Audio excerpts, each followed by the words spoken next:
Let's continue our studies of logical volume management.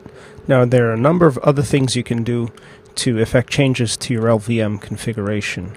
Let's explore those options. So, let's see where we are in our task list, and we'll label this as task number 3. So, let's call this particular item Resize LVMs.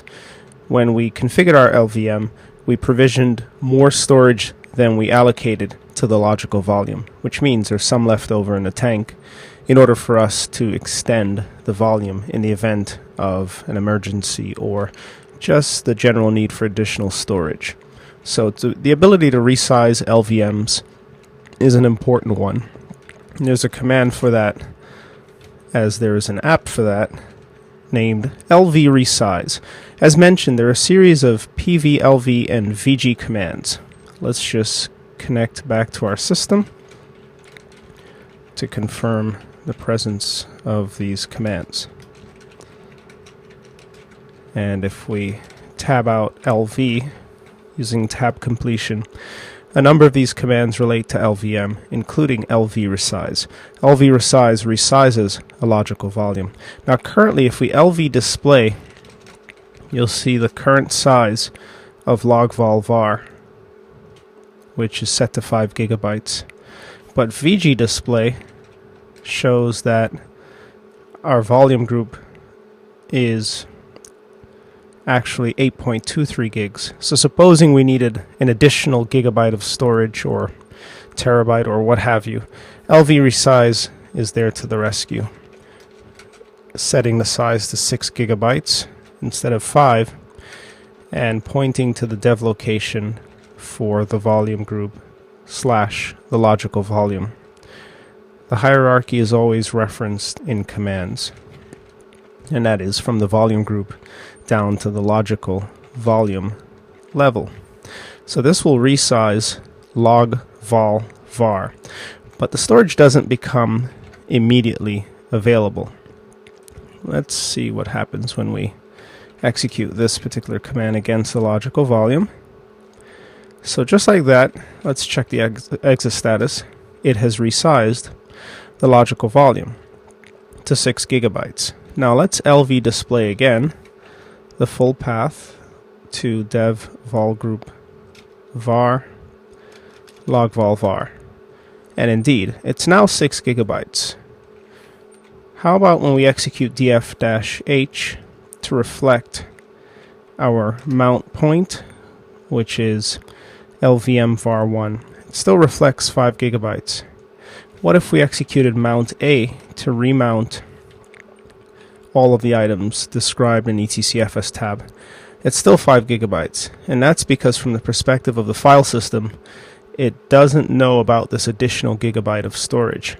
So the resizing of a partition usually is a two-step process, which entails reallocating the space using the logical volume tools and resizing using the file system tools.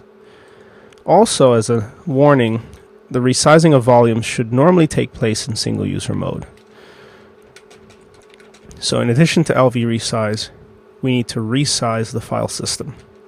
We can do so using resize 2fs followed by the mount point or the dev tree location. Either or will suffice. Now the mount point is simply LVM var1. So let's Control-Shift-C to paste this into our notes and then copy the entire block. Resize 2fs allows you to resize both extending and reducing ext compatible file systems 2, 3, 4. Now we do need to specify the size, and that's going to be 6 gigabytes, and it knows that it's a directory. It doesn't take as a consequence. So let's try to access it via its dev location, and that will be dev vol group var log_vol var, and let's check our syntax. It should be 6G. So now this is resized. Sometimes it works with the mount point. In this particular case, it didn't. So with that said, we should now have the new storage available. Let's update our notes to include the fact that we reference the dev location instead of the mount point. And that's dev vol group var log vol var. Perhaps if you're using a later version of Enterprise 6, the mount point is supported, and to extend it, we reference G without a B.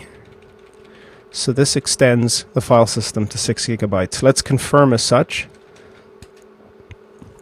And now it's 6 gigabytes. So it was an online resize.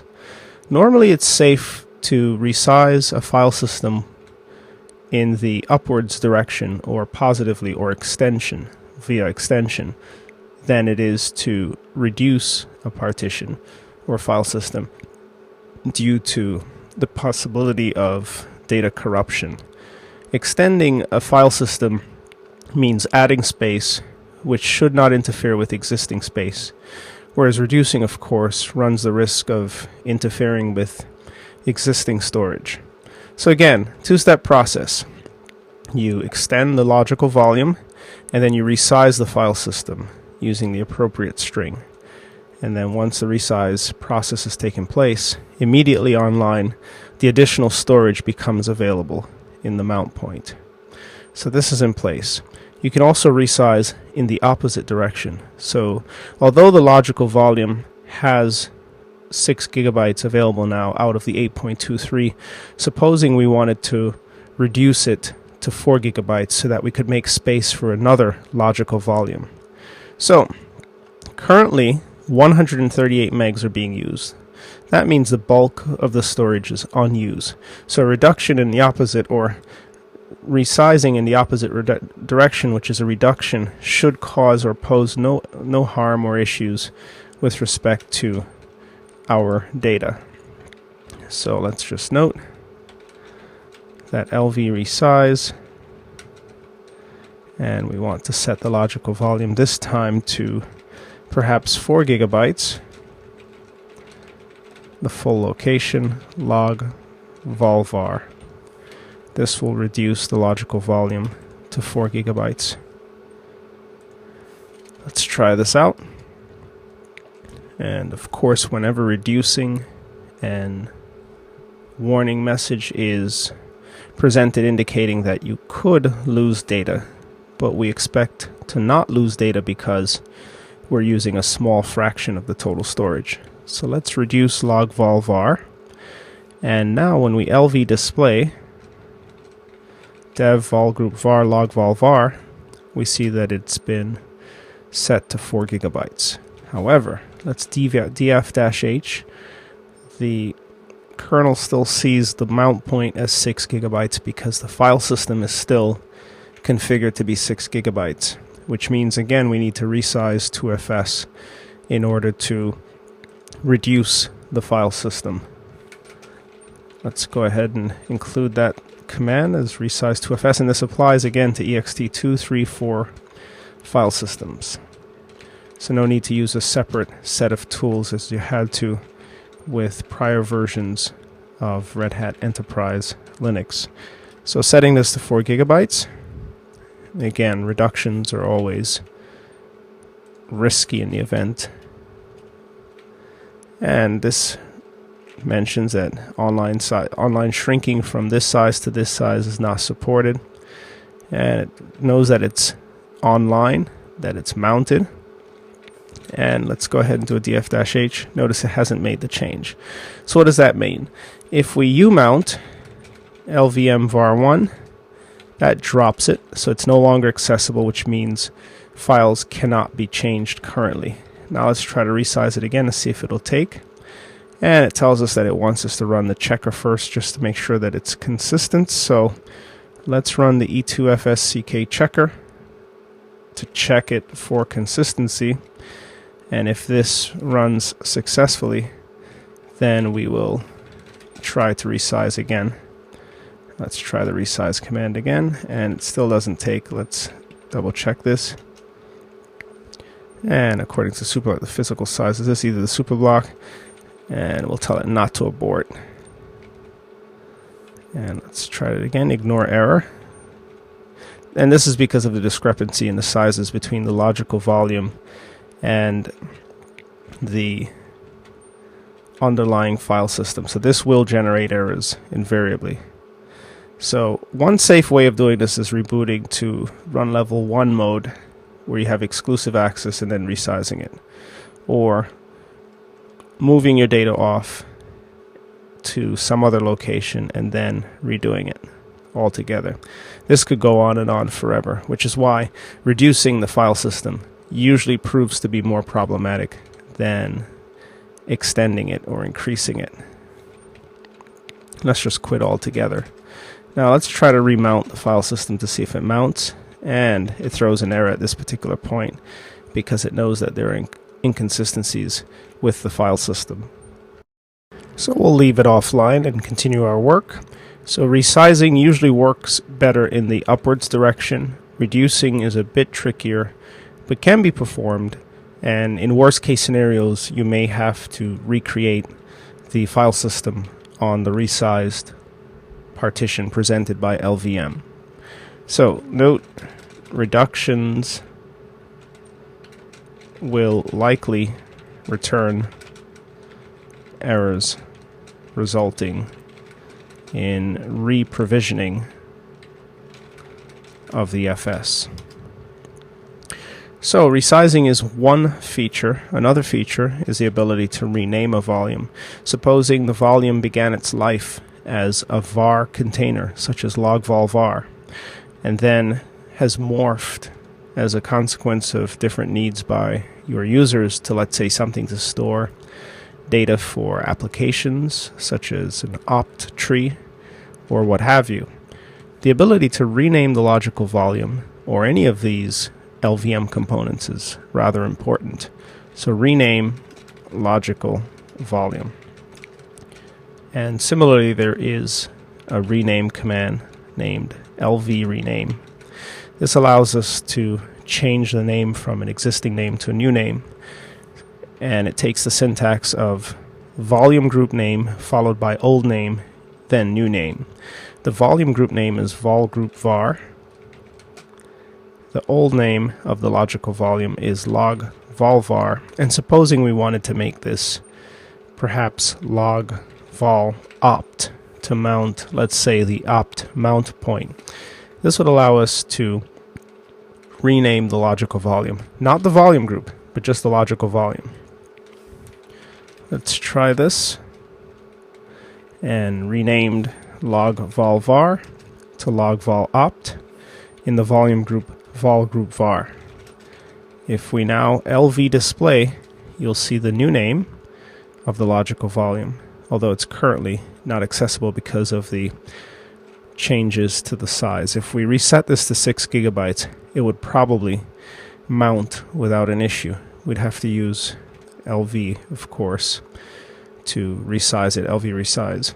So now it's called log vol opt, and if we look in the dev tree beneath vol group var, the object has been renamed, and it points to dm-2 and can be mounted as such. Let's take a look at the root of our file system. Indeed, there is an opt directory, but it's empty, so we could mount to that particular mount point. Let's change the size of log vol opt using LV resize, setting it now to its original size of 6 gigabytes,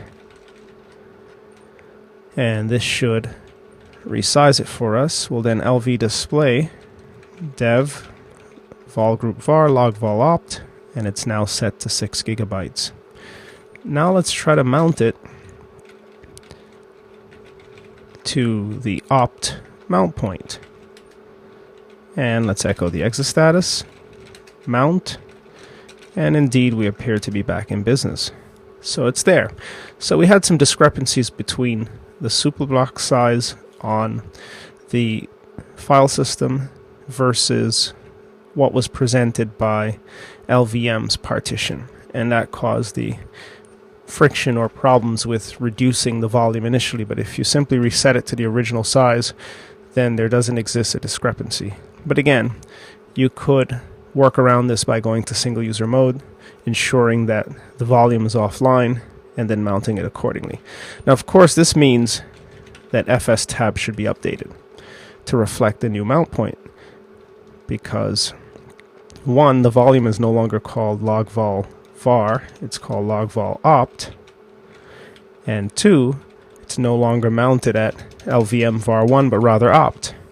Now you can mount your device anywhere you'd like and it would work, but it should match, should reflect the natural order of things, so the names should coincide. Now supposing we wanted to rename the volume group, that's also possible. Let's just note what we've done here. LV resize, restoring it to 6 gigabytes, dev vol group var / logvol opt. This restores it. So restores to 6 gigabytes and renames volume, not volume group. And if you'd like to rename the volume group, there's also VG rename. So 5, rename volume group using VG rename. Let's tab it out. VG tab, and there are the various commands, including VG rename. So VG rename with help shows the ways in which you may run it. You specify the old volume group path and the new path. So for example, VG rename, and the old name is vol group var, and supposing we wanted to call the new name vol group opt, for example, it searches and appears to have run successfully. Notice we didn't have to specify the full path. Let's just copy this and it'll be placed into our notes, but let's VG display nonetheless.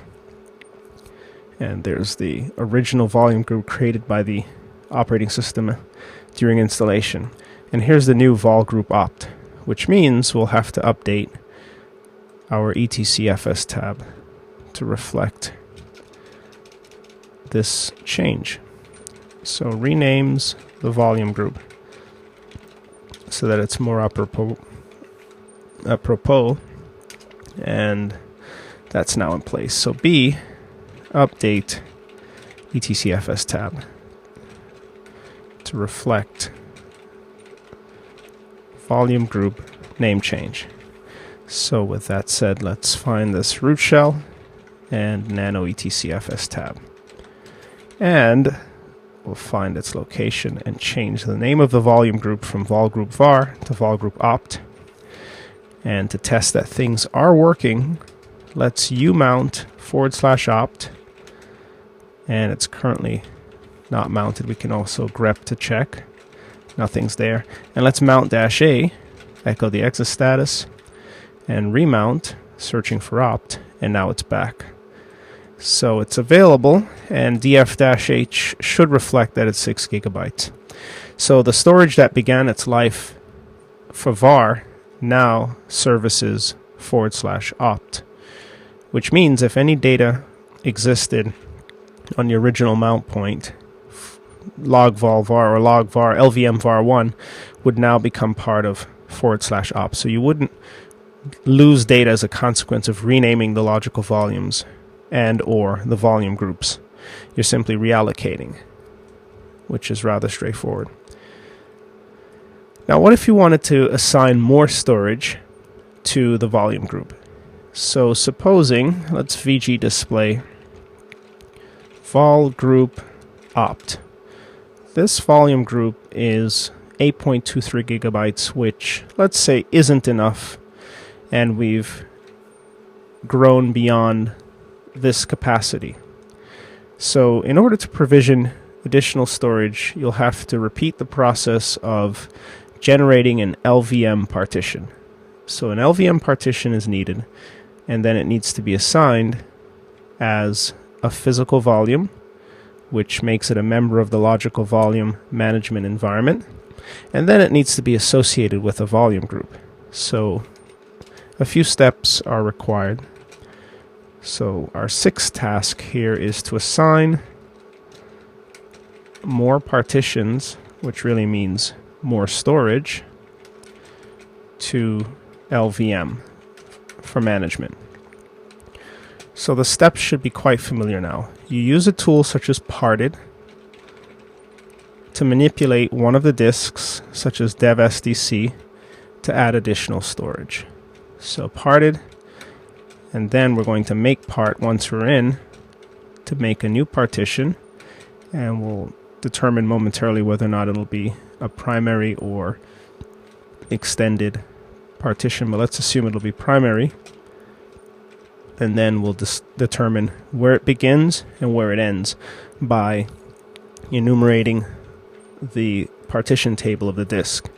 So Parted L enumerates the partition tables on all of the disks.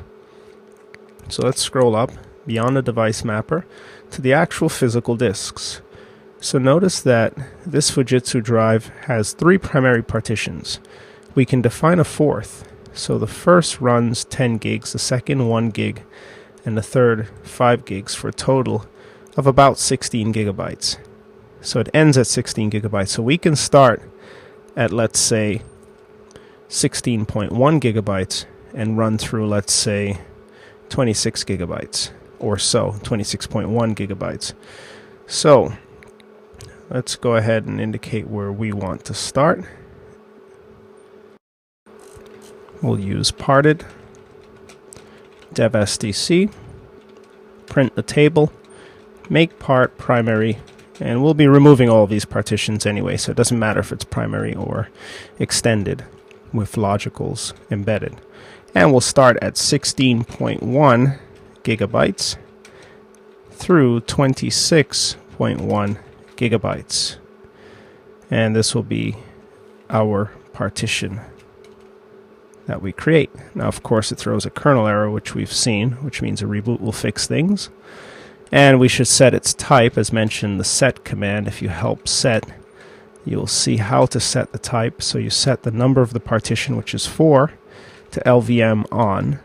And then when you print it, it'll show that it's an LVM partition. Let's see if there's an additional set of blocks on dev SDC. So let's select dev SD, or SDB that is. Let's print its table. It's got 4 partitions already.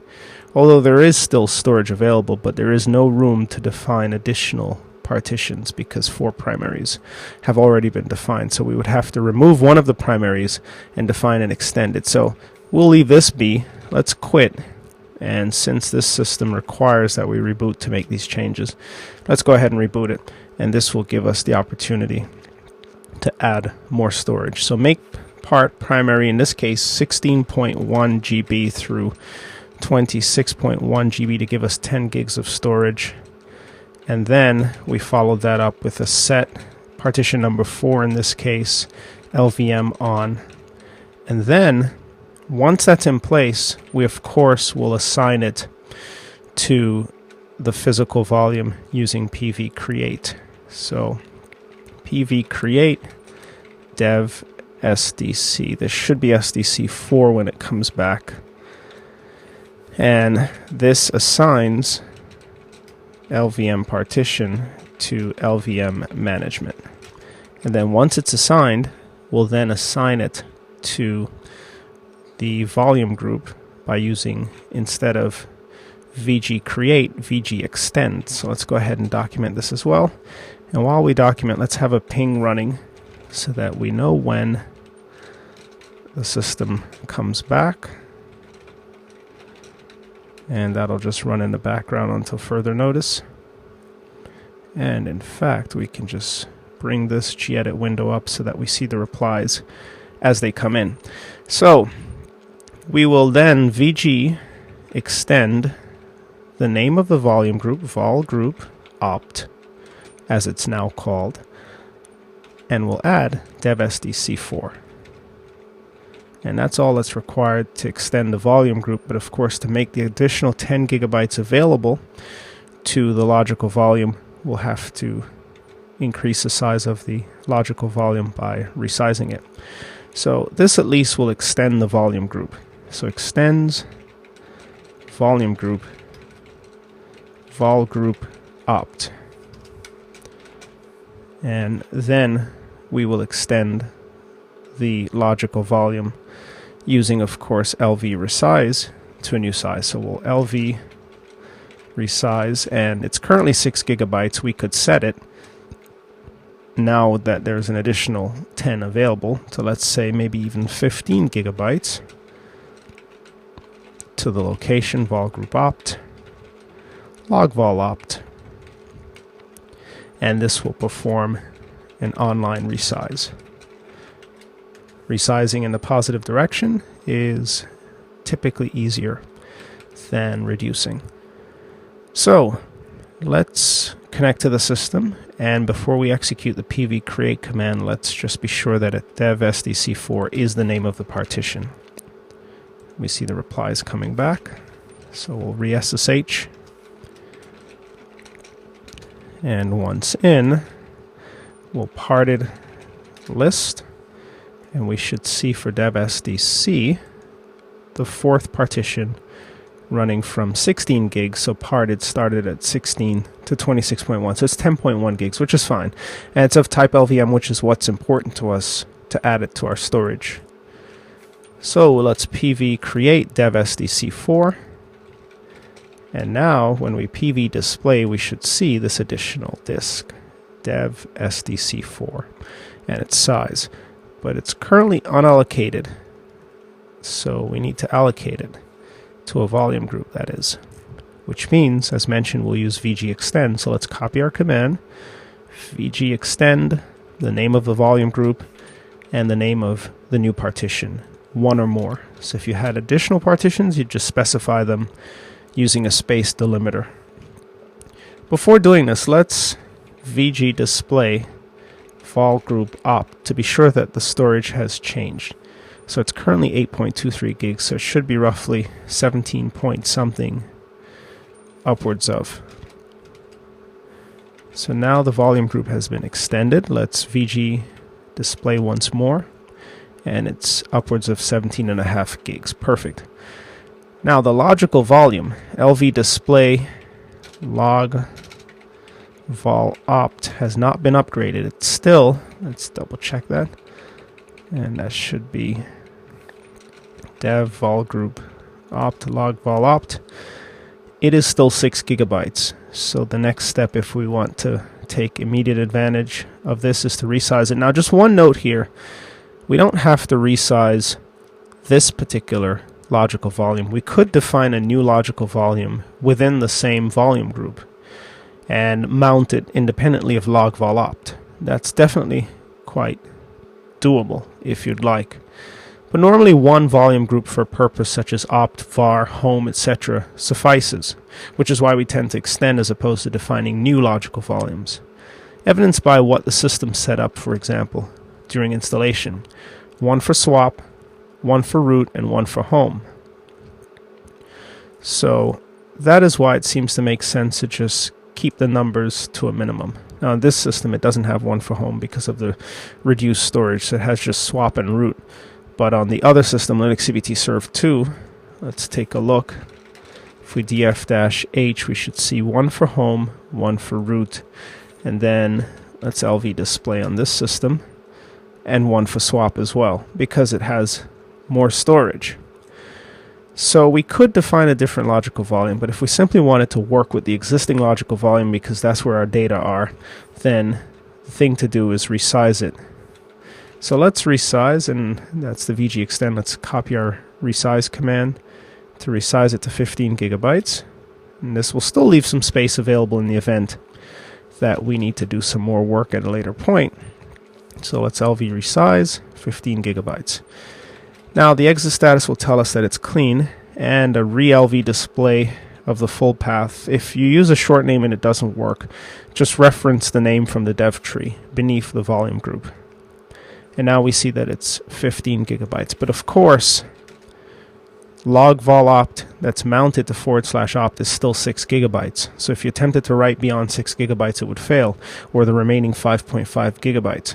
This means, of course, we need to extend the partition using resize 2fs. So resize 2fs, and that's going to be dev vol group log vol opt. and its new size of 15 gigabytes should update the superblock information in the file system to be commensurate with that of the logical volume that's exported. And now it reads that it's n number of blocks long. Let's echo the exit status, followed by a df-h. And now online resizing has made it 15 gigabytes. So it's available to us. Let's just note that we've resized it as an additional step. So that's resize 2fs, which handles all of your ext related file systems. And that's log vol opt. And we resized it to 15G. And this also is an online resize, but of the file system layout so that we can gain access to that additional storage. So there are a number of options available with LVM with respect to being able to rename volume groups, logical volumes, being able to add and remove physical volumes after having defined the partitions and setting them to LVM. There's even the ability to scan for different volumes, a little tool that scans to see which volumes from the partition table are enumerated as type LVM. And here are the partitions across our system that qualify as LVM partition type. So a number of tools are available. Now we'll continue our studies of LVM. Next we'll take a look at the GUI tool.